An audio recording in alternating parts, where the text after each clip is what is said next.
All right. Welcome, everybody. Brilliant Hope somebody opening was tonight. around to watch that, my little open there. Guys, go back and watch the Go opening. We watch did the something one there. Yeah. special just for you. Yeah, exactly.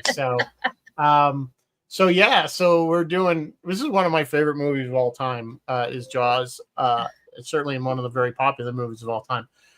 I decided to do it because I noticed that it had aired 49 years ago last Thursday. So next year will be 50 years, if you can believe that, for this movie. And I think we're going to probably revisit it because I don't think an hour is going to contain what we have to talk about this film. No. No, So, I have pages of information. So, yeah. yeah. So before we get to that, I think you've got some news.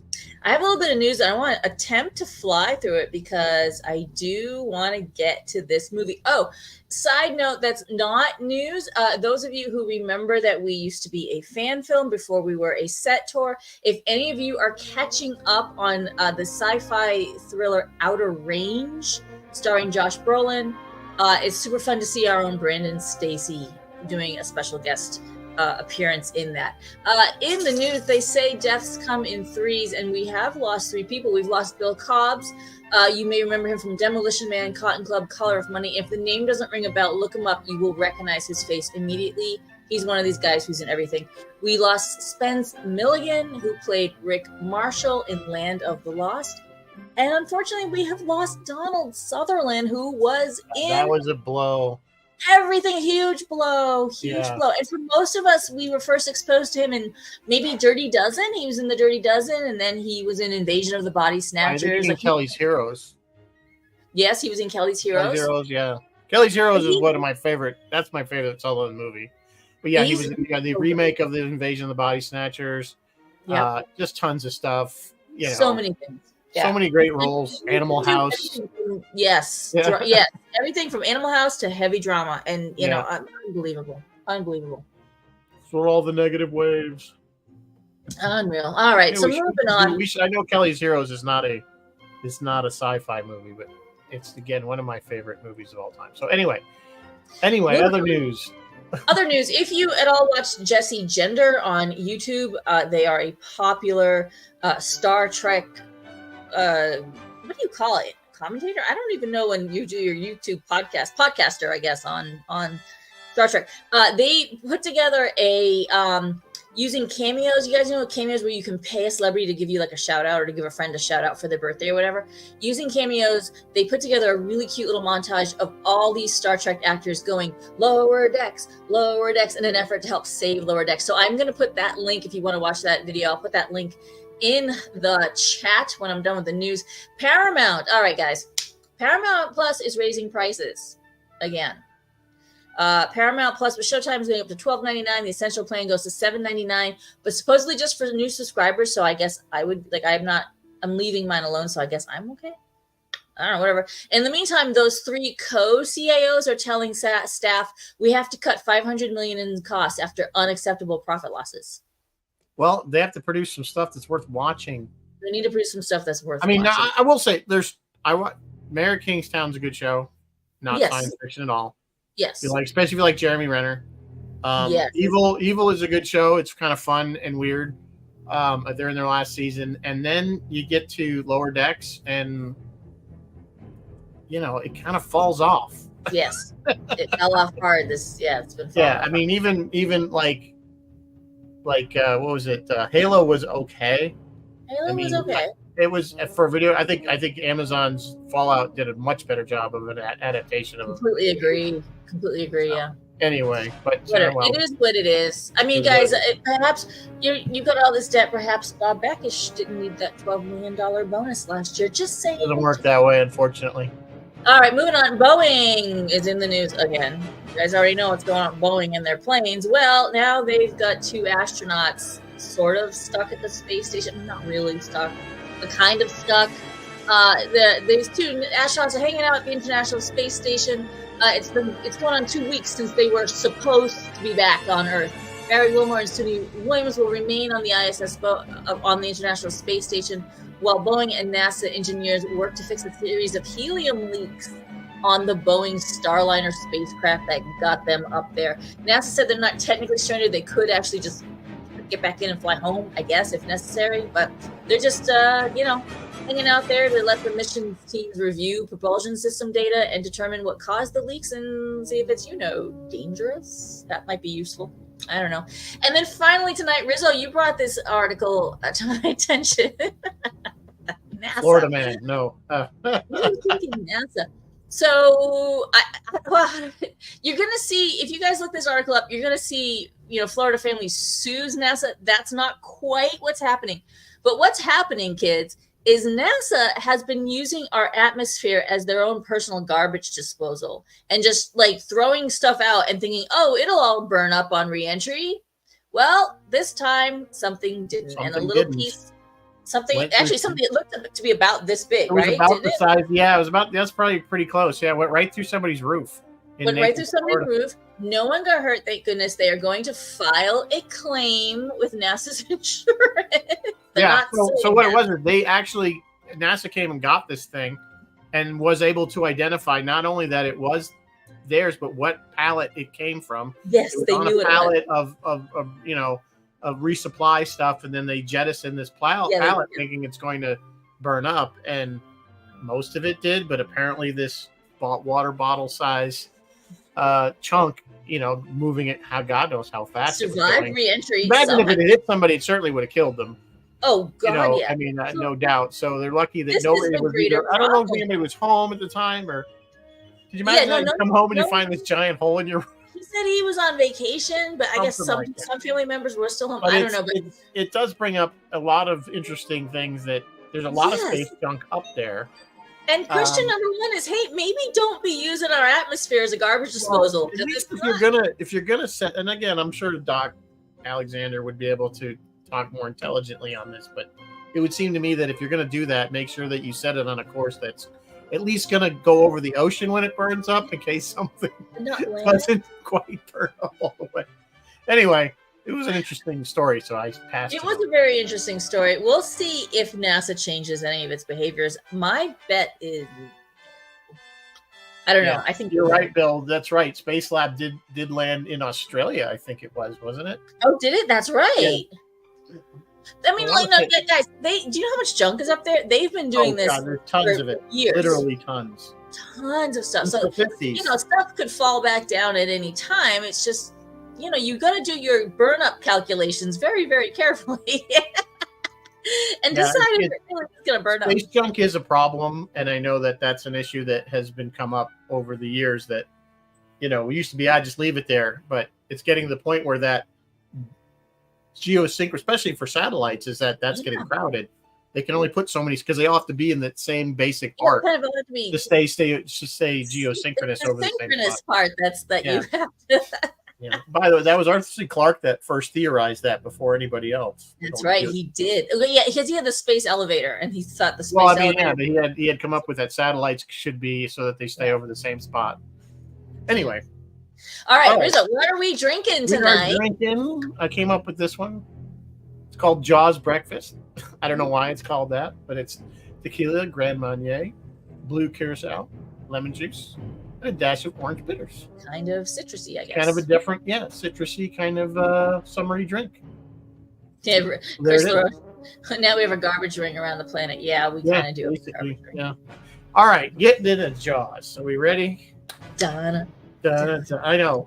So I did not see this in the theater. I was too young. I was only about 8 years old. 1975. It was probably just as well that my parents did not bring me, nor did I have any desire to see it in 1975 because it was reported as a scary movie. As an 8-year-old, I did not want to see a scary movie. My sisters did go to see it. I do remember that, but I do remember that summer very, very well because. First of all, it was a blockbuster. You guys all know. We don't have to tell you how popular it was if you were even remotely around at that time. But I just remember the hype around this movie. Not the hype of the movie, like hyping the movie, but what it caused. People were so afraid to go in the water. I mean, people were like afraid to go in a lake water. It's like so sharp.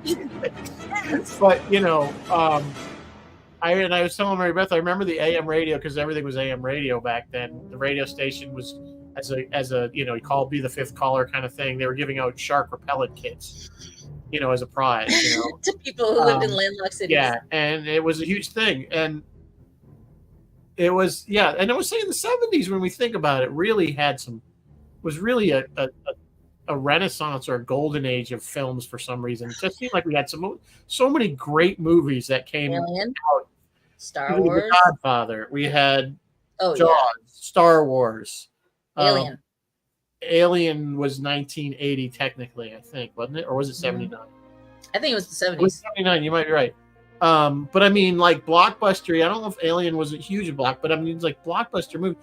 79. I think it's Close Encounters, 1977. Close Encounters, another fantastic Spielberg.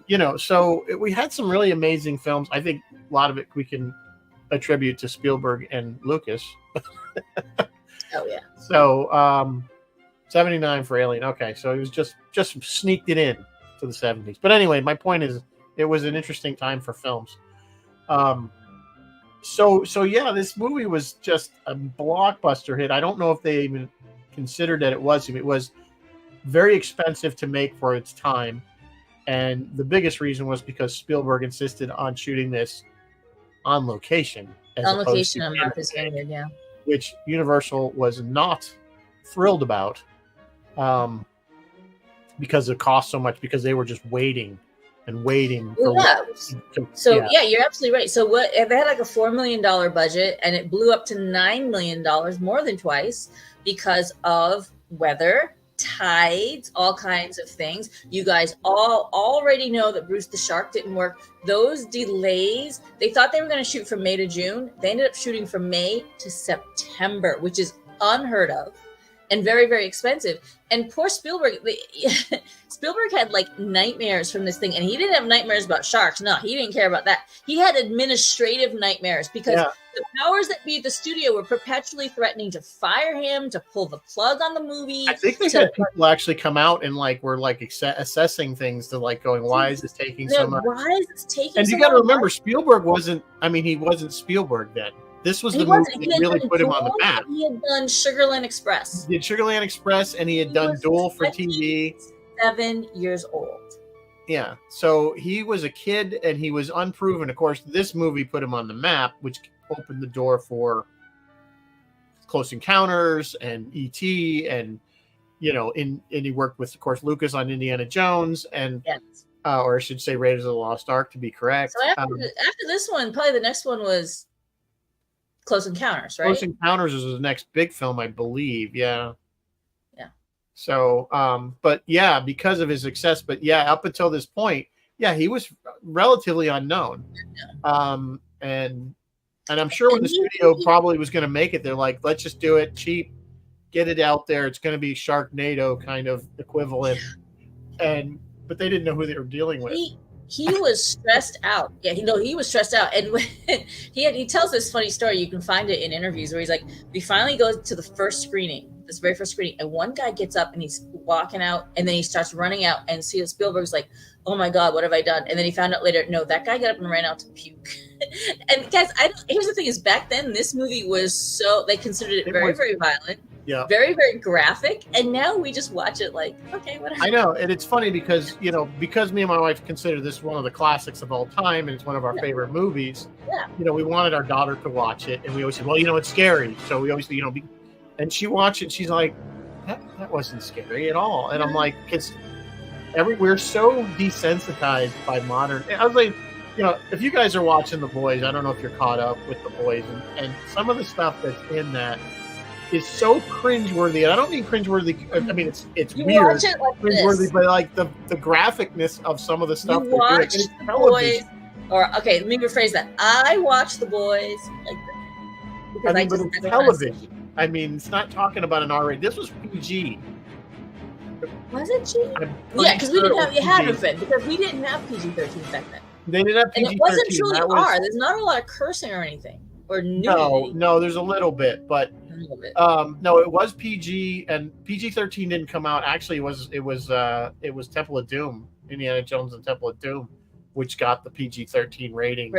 That's what caused it to have that interim. So it's PG, which it probably, at the time, it is kind of surprising that it wasn't R. But I think studios didn't the R rating was almost like an X rating, like would be. You know what I'm Yes, saying? They it didn't was want a to. kiss of death. I Really mean, it didn't want really to had to hit be. that R rating if they could avoid it because they Yeah. knew it was going to turn back then. Now it's like, oh, it's PG. It can't be that good. Yeah, and I think they did trim a few things back. They trimmed a few things out to kind of hit that Right. PG mark. So yeah, but as Jeff Rubel was just saying, yes, we all know Bruce the Shark didn't work, but look how creative. Like, look what it pushed Spielberg to do. He did some genius, because he said he had a moment where he was like, all right, I don't have my monster, my main, antagonist. What would Hitchcock do? That was the smartest question he could have asked himself. A lot of stuff. Because the answers were brilliant. Throughout his films, but in this film particularly, I mean, first of all, we don't see the shark till like halfway into the movie. I mean, the opening scene alone is terrifying. At least it was in 1975.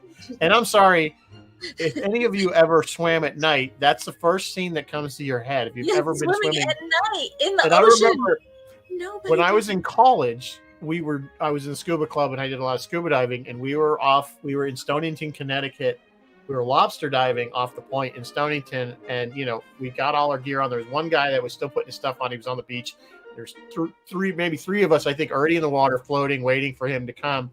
And it was a beautiful night. The sun was, the moon was out, and it was reflecting off the ocean.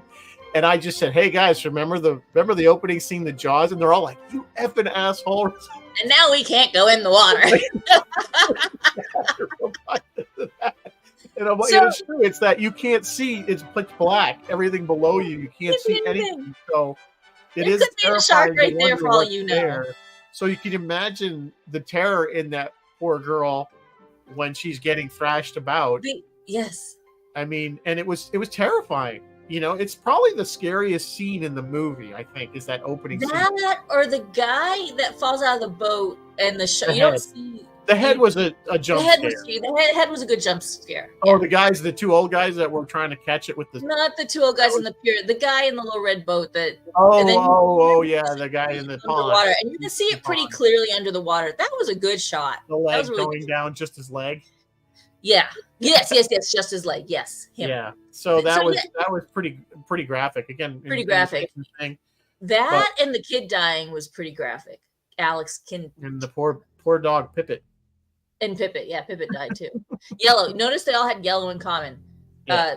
The Pippet's owner was wearing a yellow shirt. Alex Kintner was on a yellow raft, and his mom was wearing a yellow hat. And there was something else. There was an interesting story about Mrs. Kintner, the actress. Went into a restaurant. I think she was in Nantucket or somewhere in there. I don't know. Maybe somebody knows it, but on the menu was the Alex Kintner sandwich, and so she had said, "Hey, you know what? I played the mother." And the guy owner of the restaurant came running out, and it was the kid that played Alex Kintner. And they hadn't seen each other since the film. So that's Lee Fierro, who played the mom, and she was living on Martha's Vineyard. He used a ton of locals. She was living there, and she was teaching acting, so like, come do it. And she came and did it. She slapped him like 17 times or something, trying to get poor Roy. But she did an amazing job. She moved to, I want to say, Ohio or something, to be nearer to family, and unfortunately she died of COVID in 2021. She always looked too old to be his mother. I always felt that. I always felt she maybe was more like, she just looked to me like she was too much. She died in 91 in 2021. Then in 1974, she would have been, math is hard. She would have been in her 40s at least then. Yeah, in her 40s. Okay, so she was a little bit older mom, but hey, whatever. But let's get back to Spielberg being Hitchcock, because it's not just that he did things like, you watch those yellow buoys moving through the water. You don't have a shark, but we got yellow buoys. That was awesome. The time where it shows the ropes pulling the stern of the boat around, that was cool. But he also did other things, like when Brody's sitting on the beach and he knows there's been a shark attack and he's really nervous and he's watching, and you see these people, like, you just keep seeing people going by like this, and it's blocking and you can't see. And then that guy comes, and the guy's sitting like right in front of him, like talking to him, and Brody's giving it one of these, like trying to. Yeah, a lot of those. That's classic Hitchcock. In fact, he uses that one very shot rear window. When the one girl says shark, and they do that shot where it's kind of it pulled the Yeah, and he background does drops that away from it. dolly zoom. That's a Hitchcock move. That's something that, Yes. and again, Spielberg always has taken from throughout his movies. He's always taken from, and it's just like we'll talk about John Williams, but John Williams would always, a lot of his stuff was pieced together from composers that predated him by far. You know what I'm saying? So they took the best of and put it together. Usually, I'm not saying it's a bad thing by any means. No, whatever it was, wherever their inspiration came from, it was magic. It was absolute magic. Yeah, the cinematography in the film is part of what makes it. Again, it's kind of like that editing, and it would not have been the same film. Yes, we know the shark is fake. We can tell the shark is fake. Yes. But we don't care because... But you're still scared. Again, until the end, when we actually see the shark in earnest, you're right. The whole part about with the barrels, and he can't go down with 3 barrels, not with 3 barrels on him, and sure enough, and he goes. And there's always been the argument: was the shark almost supernatural in nature, like it was beyond normal shark? And why did it seem to have a grudge? Because it kept coming back for them. I'm saying after they, Yes, let's talk about that. So, the shark. Its entire motivation, like if it was an actor and you sat it down and you were the director, you're like, okay, now your motivation is you're really hungry, okay? You just want to eat, okay? All right, have a great shoot. But then, that's it. That's the shark's total thing. There's no. I mean, maybe he's kind of vengeful, I guess, but not really. No. Well, I mean, and Hooper explains that he's like, look, there's just a perfect eating machine. All it does is swim and make little baby sharks. That's all it does. The perfect machine. That's fascinating as a filmmaker because now you have nothing to play off of. There's no personality there, right? And when you get to the sequels, especially the last one with the mother in the Bahamas, which is not a good movie.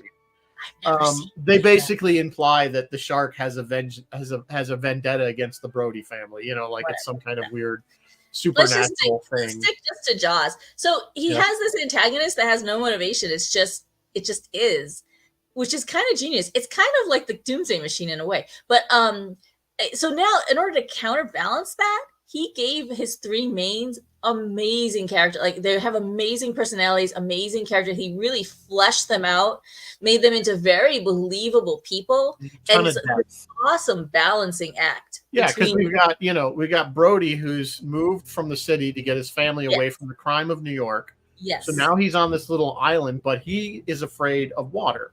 Yes. He's afraid, he's like, I love it. I love that line. He's like, yeah, there's a technical name for it. It's in there. It's called drowning.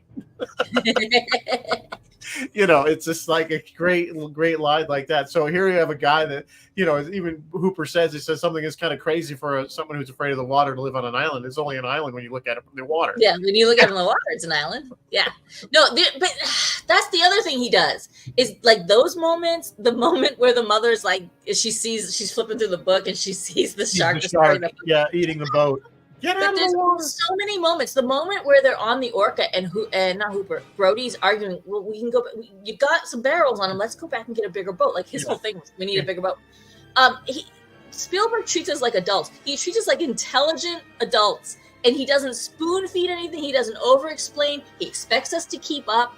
And I love the realness. I love some of their arguing, and especially when they were arguing with the mayor. I loved when they talked over each other. It brought such great reality to it, and it sells it. It sells it. You're feeling it. Well, it is. It's like the scene at the harbor when after the Kittner boy's been killed, and she puts out the reward for the shark, and he's like, and he makes a comment. She must have put an ad in Field and Stream.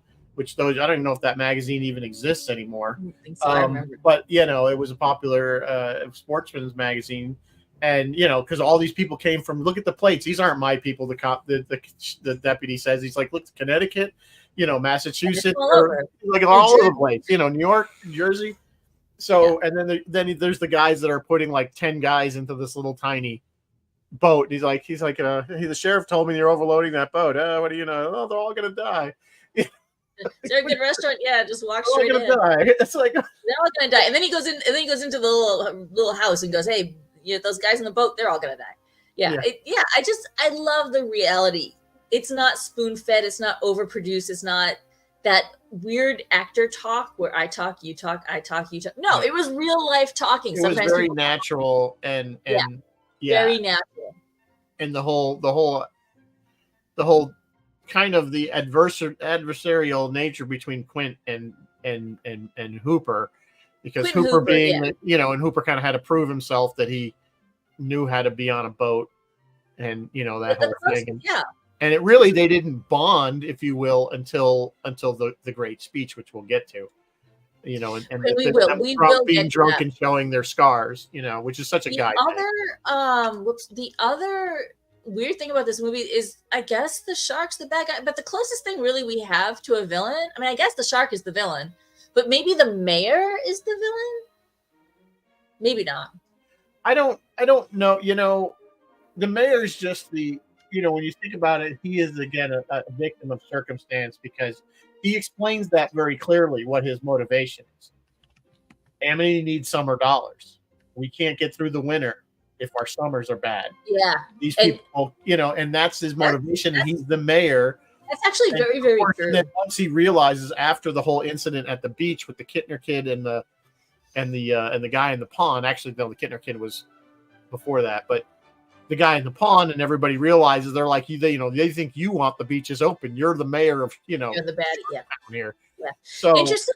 There was a real life situation like this in the 2000s, somewhere in there in Egypt, where there was a shark off a beach, and they were having that very fight where some people like, nope, close the beach, and then the people that lived around, they're like, nope, keep it open. We need the money. We desperately need the money. I don't know what happened. I believe they opened the beach and then someone got hurt. No one died. Someone did get attacked, but I don't know what came of it. But yeah, that economics will tourist overrule. towns like Martha's Vineyard, they do heavily rely. Yeah, I mean, that's like, nobody goes there in the winter. There's no reason to go to Martha's Vineyard in the winter. There's no reason to go to Cape Cod in the winter. And that's what he said. He's like, if they can't swim here, they'll go to Cape Cod, or they'll go to somewhere else. It's like, and just for the record, great white sharks are up here in the New England area. It's not uncommon. They'll come up with the Gulf Stream. They absolutely stay in warmer water, but they have on many occasions had great white sharks sightings. So if you guys are curious, very plausible film in that sense that it could happen.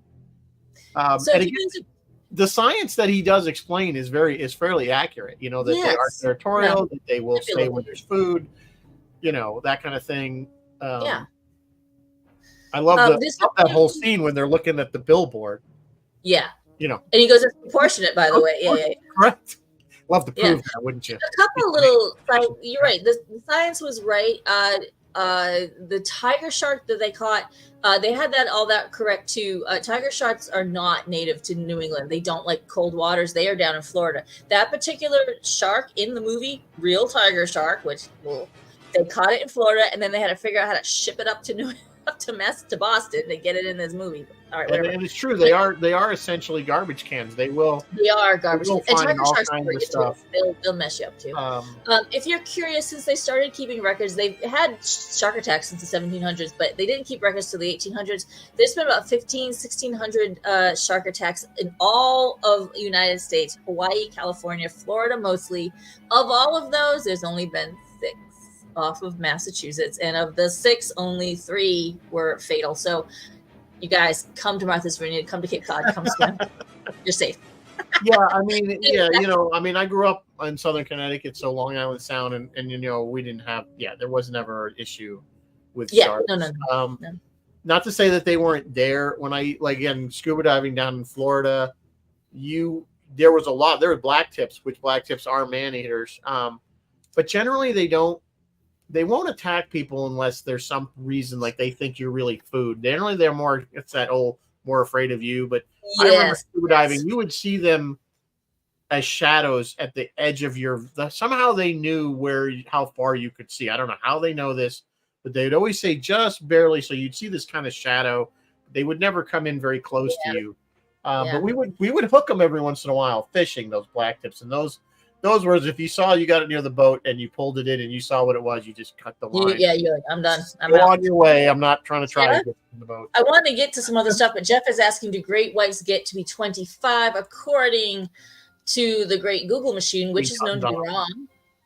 Great whites get to be 21 feet. The maximum reported size ever is 23 feet. So, yeah. And this was supposed to be an unusually large. This was supposed to be a monster so it was fish. hard to make it more terrifying. Interestingly, because it needed to look so big, they shot. Remember when Hooper goes down in the cage? They shot all that stuff off of Australia because they needed real sharks for that. But they realized when they had a regular stand-in for Hooper and the regular cage, those sharks look really small. So to solve that, they made a much smaller. They found a little person, like this guy's name was Carl Rizzo. It was Rizzo. And they put him in a smaller cage and they put a little smaller tank on his back so it looked proportionate.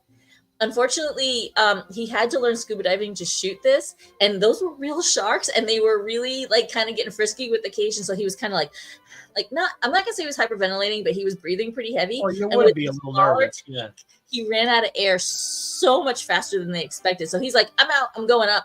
And he left. And after he left, came that big attack. That shark actually attacked that cage. Yeah, there was actual footage. Yeah, that was real footage. Real footage. Yeah, and they were thrilled to get it. They were delighted to get it. They almost killed Carl Rizzo, but they got their footage. So yeah, motivation. Motivation. He got himself out because he was hyperventilating and he ran out of air. He got himself out just in time. He probably would have been hurt if he'd still been in that cage, I think. Yeah, I mean that's another great line when they're loading the cage on. The movie's just chock full of great lines.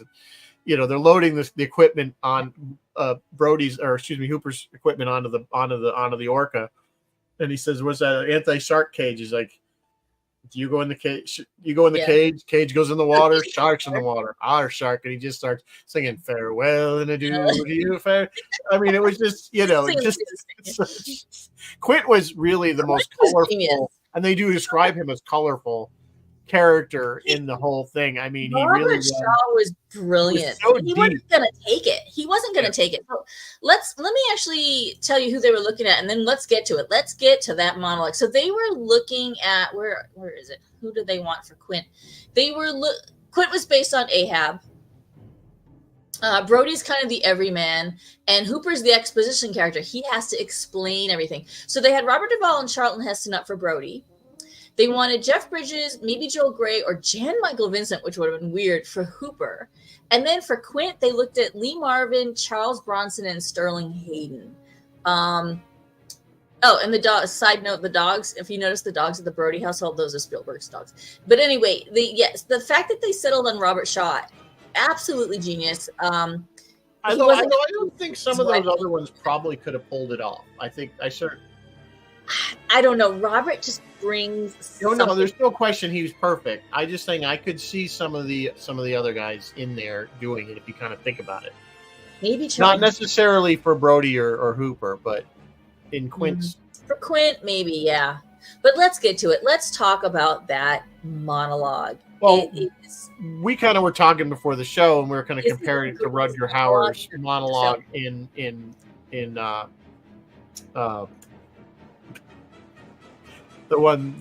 his big monologue in the movie. Come on, what am I? I'm totally drawing a blank. The Indianapolis monologue. No, the one that Rutger Hauer did in. The Tears in the Rain monologue. Yeah, the Tears in the Rain one. So Blade Runner.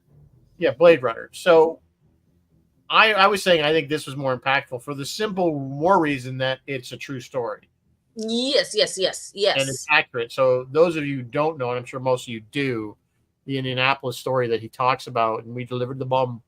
We delivered the bomb. Was accurate. That was, in fact, there's been films actually made about that whole. Yeah, just about that incident. Yeah. Yeah, about that one incident. And so yeah, the one he just delivers now, he did. I think the first time he did it, he was pretty drunk, and I think they had to reshoot it. But we don't know which version we saw. He supposedly called, apologized, and asked could he try again sober. We don't know what we're seeing. Are we seeing? Yeah, we don't know which version we see, the sober one or the drunk one. But either way, it works. What I wanted to point out, because I think these two monologues, even though Rutger Hauer's is quite short, I think they may be the two greatest monologues ever put to film. I really do. I love them. I actually have, you guys can't see, but I have Rutger's. See that? That's the Rutger Hauer one. Both of these men took multiple page Rucker Hauer and Robert Shaw. And Robert Shaw was an accomplished playwright. He'd already had some plays mounted on stage. Took like multiple page scripts and said, let me have a whack at it, and cut it down. Robert Shaw took 8 or 10 pages and cut it down to like 3, and that's what we see. Rucker Hauer took multiple pages and really cut it down to that, which is, it's like not even 1 page up there on the wall. And they both deliver and like they get right to the essence of it. And it's riveting. And it's riveting. Yes. It sets up. And the thing is, it sets up because by the time he's done, they're all like kind of stunned. Yes. And then the shark, boom. And then the shark's there. And it's interesting that you notice Hooper knew what it was. Hooper, like, you were on the Indianapolis? Yeah. And Cody was like, oh, what's the Indianapolis? And so Robert Shaw didn't know prior to this movie. A lot of people did not know about the Indianapolis. I think you're right, because I think it was kind of kept, I don't want to say it was not advertised, so to speak. It was not advertised because it was a failing on the part. It wasn't a proud moment in the Navy's history. He says it in the monologue. Well, since we were so super secret, no SOS went out. Yeah, nobody knew. Yeah, and the boat went down so fast. And the boat had 12 minutes. That's true. It was like went super fast. It just cracked the boat in half and it went down, and so that that's why they didn't even get a stress ball out. But that Martin is reminding us, yes, and now we have the Shaw monologue in Picard. Right. Another fantastic monologue. That monologue, because so many of us, that's what we remember from this film. As soon as we saw Stashwick give that monologue, we all went Quint. And he's named Shaw. He was named Shaw after the actor, so they were going to probably. I mean, at the time I didn't know it, but once he did the speech, I'm like, that's why he's Shaw. And like little light bulbs started going off in people's heads all across America. Yeah, so that was brilliant, and of course that was probably that was an epic, of course, as well. It was certainly the highlight, I think, of the Picard. It was so well done. And it's another one where it's riveting. You're right there with him while he's waiting to be rescued, and he's scared he's not going to because she picked him at random, right? And he was like, oh, okay. Like, unbelievable. Great. See the power of good acting? And the thing is, we know Wolf 359. Like, we know that whole story because we witnessed it in a sense.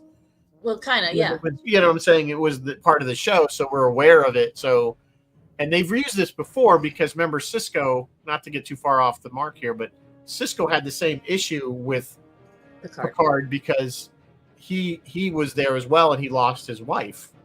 Yeah. There. So, and again, he's blaming Picard for it.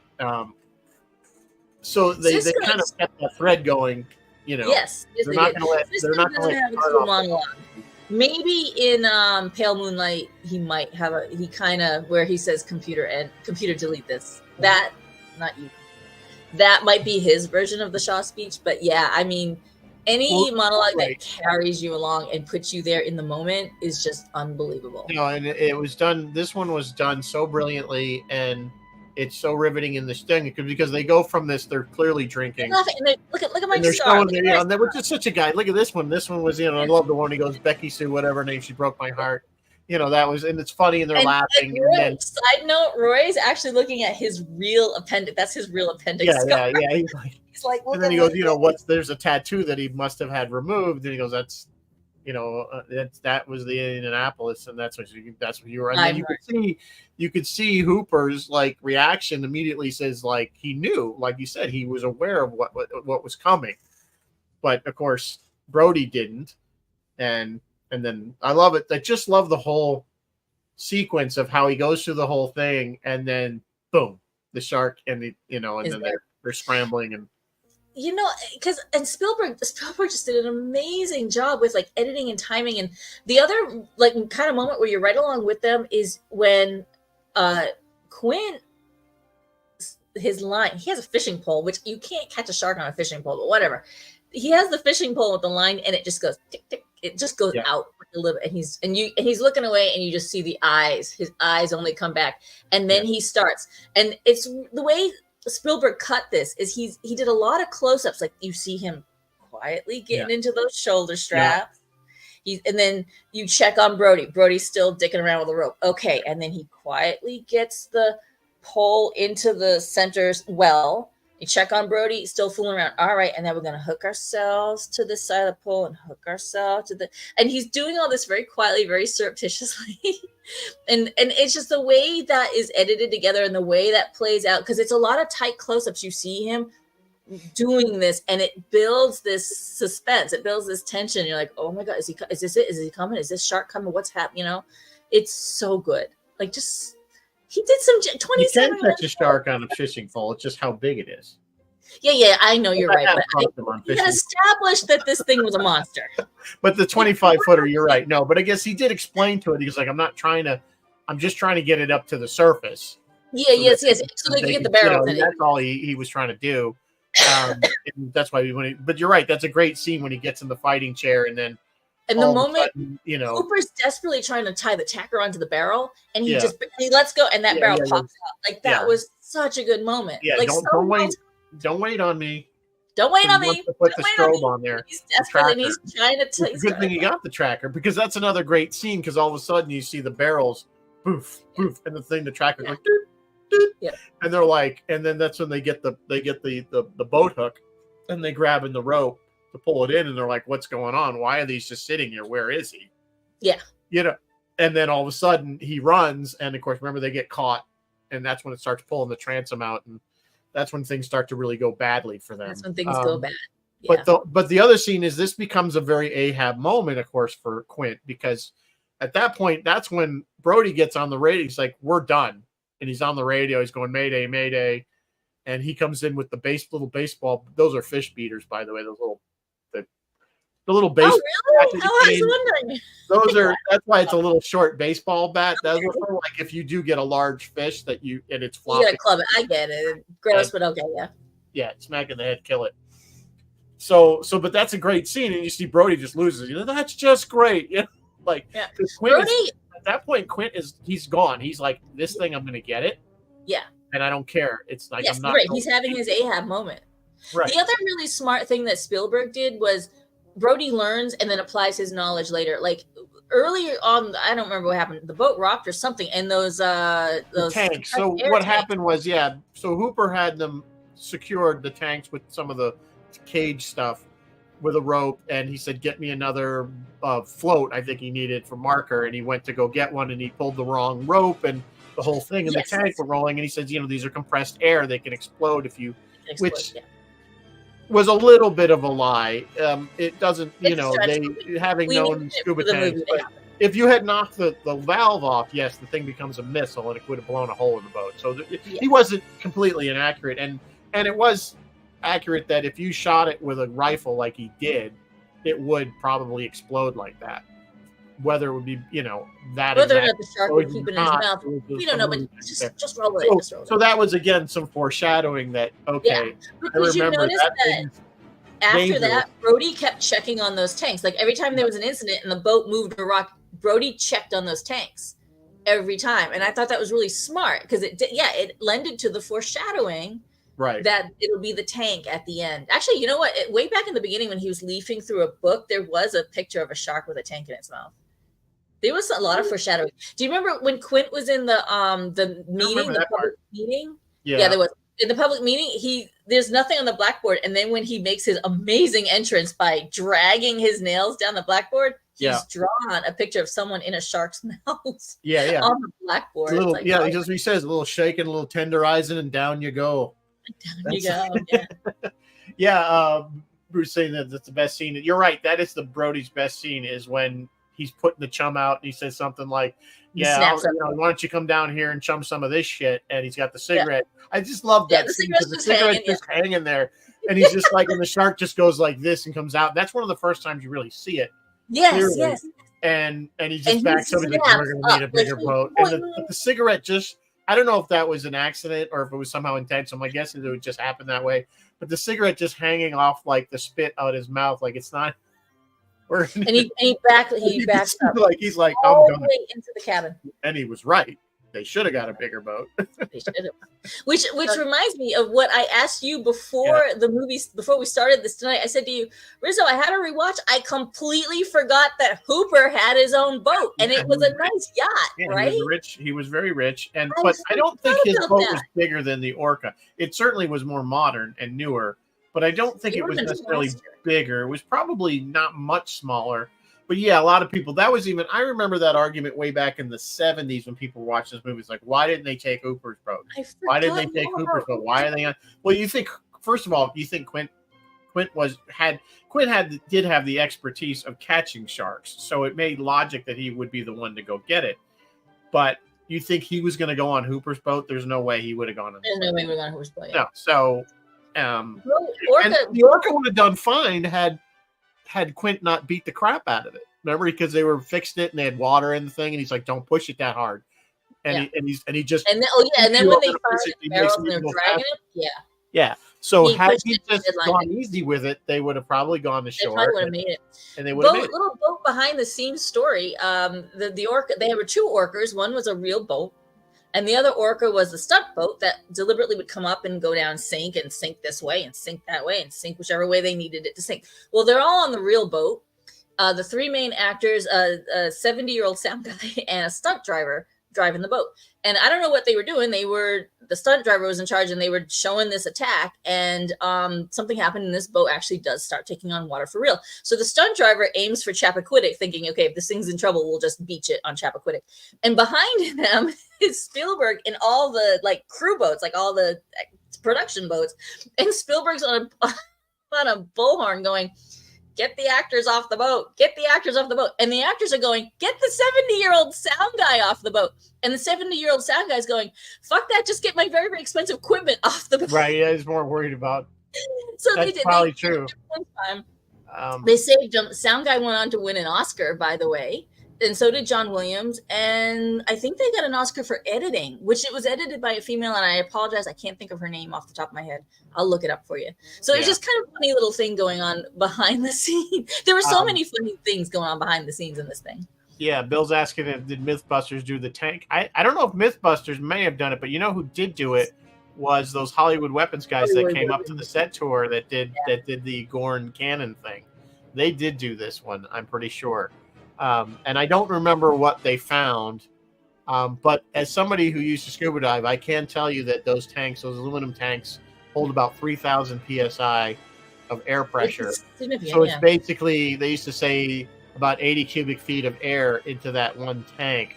So figure the volume of basically what a phone booth, which those even exist anymore, squished down to that one little size. So anyway, they are under a lot of pressure, and you do have to handle them with care because if the valve gets knocked off, it would blow. Would it blow up a shark's head? I don't know. I don't know. I mean, if you shot it, it would probably because that would disrupt the. Would it just make the hole and shoot the shark backwards?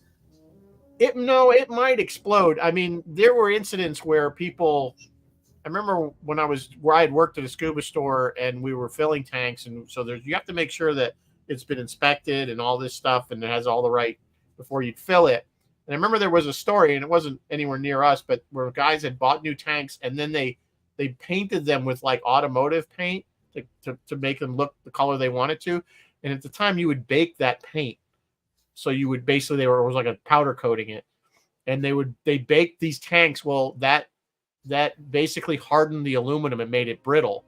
Basically, they were and what happened was when they went to go fill these tanks, they got up to pressure and they just shattered and killed whoever was in. That's interesting because that tank needs to withstand pressure from within and some amount of pressure from without. Not significantly. Not significant. Okay, no. At most scuba diving, you're looking at even at 60 feet, you're at 2 atmospheres. Yeah, so all right. The body can take it. The tank, it's nothing. It's the internal pressure. If you look at the neck of those aluminum, I mean, it's like that thick near the neck. Really? Yeah, it's very substantial. They used to make them out of steel, which they would be thinner because steel's stronger than aluminum, but aluminum's a lot lighter. Yes. Anyway, digress. We digress. Scuba diving. Did anybody? So in my teaser, I'm sure you guys remember the line. That's some bad hat, Harry. Does anybody else? Am I the only one that remembers there's a production company called Bad Hat? That used to use that. That's one Bad Hat. They used to use that at the end of their shows, and I have distinct memories of seeing it, but now I couldn't tell you which ones. So they revolutionized some underwater filmmaking. Bill Butler was the cinematographer, and he's the one who decided, you know what, we're putting the camera in a box. we're gonna film this so that we're kind of half underwater and half above the water. And God, did that ever look good? Did that ever look good? A lot of this, most of this thing was handheld, which seems like it would be, but you needed that movement of the water, I think, to kind of No, that was a great way to do it. Again, anything to kind of give you that sense. The last thing you wanted to be was in the water with this thing. In the water with this thing. I'm saying that's kind of so that having this kind of shot where it's doing this and it's just so many good scenes. I mean, the scene even on the beach when you can see they did this aerial shot and you have this beautifully long beach and all these people and not one person in the water. Yeah, no one's in the water. That whole scene was the mayor, so well done. Like, get in the water. Yeah, go in the water. Yeah, go in the water. Oh, the mayor was a jerk. The author of the book jackets too. Yeah, really. Oh, right, and all the little anchors on his jacket. Yeah, terrible jacket. Even for 1975. Author of the book, Peter Benchley, makes a cameo as the reporter on the beach. He disagreed. His ending is different. And he's like, Spielberg was right with his ending, changing the ending and making it really like, Yeah. So in the original Jaws book by Peter Benchley, everybody dies except Brody. So when Hooper goes into the cage, he gets eaten. Yes. At that point, he does not go and hide like they said down at the bottom and wait for the shark to die. So that's and again the shark dying. By the way, I believe they took the audio. That was the same audio that they used from Duel. And that piece of audio is from some old dinosaur movie. He said Spielberg says a dinosaur war. Again, I want to say they used it again in Jurassic Park. They might have. Spielberg wasn't even there for the end. He left before it. He was on a plane out of Boston, and they were left still showing this shark blow up. They stuffed it full of like squid and octopus and calamari and dead bits of fish, so that there'd be chunks to like. So gross. Yeah, it was for its day, and like we said, we talk about it. It was quite graphic and frightening, but by today's standards, not at all. It was ahead of its time for 1975. They had merchandise for this thing, which is kind of unusual, and they released behind the scenes footage for this thing back then, which was completely unheard of. Yeah. No one. Remember we had a book of the making of it. In the middle of the book, it had all kinds of pictures. Yes. Of the production. I remember seeing the shark with the big gear thing. We've all seen that kind of Bruce outside the water. By the way, Bruce, they used that when they did Finding Nemo. Bruce, the shark's name was Bruce, and that was a definite nod to Jaws. Yeah, so that was definitely a nod to Jaws. We didn't even talk about John Williams and his sound and his score. Yeah, we've been listening to it. It's been playing. John Williams was certainly in the industry, but he was not as well known as he was now. He wrote this and he played it for Spielberg, and Spielberg thought it was a joke at first. He's like, "So what are you really going to do for me? What are you really doing?" And then of course now we know that this is one of the most iconic pieces of all time. Everybody knows that Jaws theme. You know what I'm saying? You can't tell one. You can't play it. Everybody goes, "That's Jaws." You can walk into a house with a piano and just go bum bum, and people know what it is. Exactly. So it launched his career as well, and I think John Williams even says that this movie is what launched his career. Of course, he went on to do so many epic soundtracks, from Superman to Star Wars. Indiana Jones. I mean, the soundtrack of our lives was written by really when you think about it. I have a CD that's like it's the Spielberg Lucas collaboration. It's all John Williams stuff from those two movies.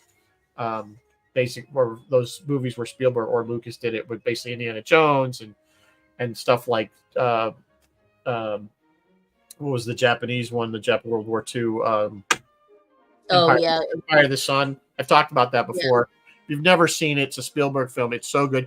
And the other thing that Spielberg did when he did 1941, the opening, again, there was an opening scene, and it was the same girl, Chrissy, or the actress that played Chrissy, that went nude swim. Her name is Susan Backliner.